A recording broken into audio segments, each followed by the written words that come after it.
So in regards to thinking, if I find that I find some negative thoughts towards someone who did something to me, God, why did that person say that or do that to me? If I can't really shake that thought, if I'm really bothered by it, then I may just think, you know what? Of all the times that I've met that person doesn't treat me like that all the time. They've actually been nice to me quite a few times. They may have just been in a not so good of a mood right then, so they were not treating me like I wanted to be treated. Do I have to expect that everyone's going to be in a good mood all the time so that I can be happy? People are bound to not be in a great mood because of something that happened in their life recently, especially in these times. Someone knows someone who's sick from a virus, or someone who's like, it's difficult. When I was driving up Topanga today, I saw more homeless people walking along the side of the street than I ever have. And that's saddening. Yeah. That's saddening because when I first moved here, it was not like that. They were all downtown LA. Yeah. You didn't see them up here. So and I can't imagine the amount of pressure.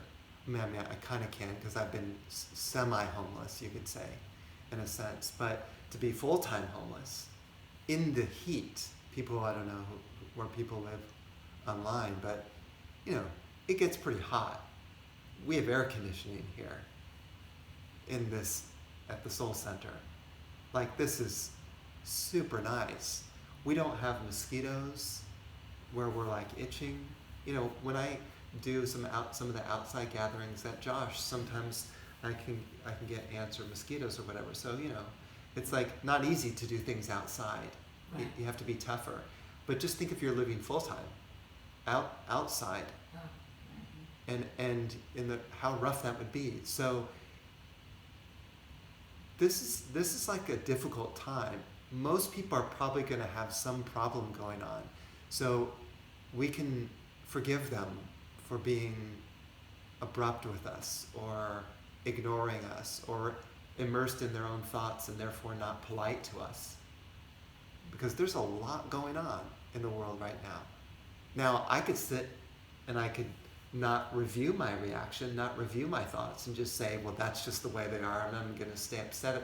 So the next time I see them, then I'm going to think the same way. Boy, they were rude to me last time I saw them. You know how that sometimes those thoughts stick, so then we have the same judgment the next time we see the person. It's hard to see the person anew.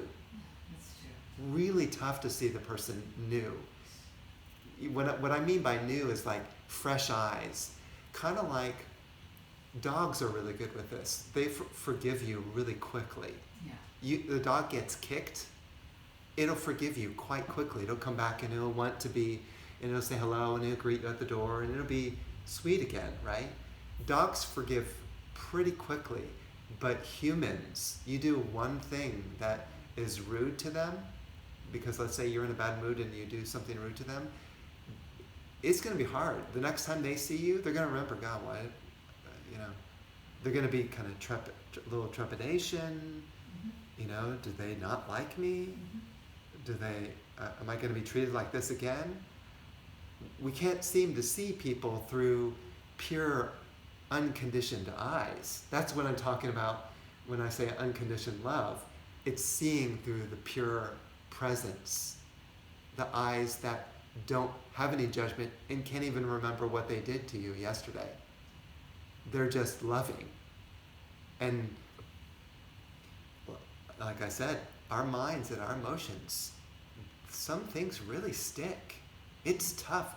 Some things stick so long, they could stick for a whole life. I mean, you've seen that before. That person 20 years ago, man, you know what they did to me? I mean, we remember that long, 20 years ago. So it's not so easy to develop love. That's why I go back to the point. You need God's grace. It's not so easy just to work it out by yourself and say, oh, it's good, I can forgive them.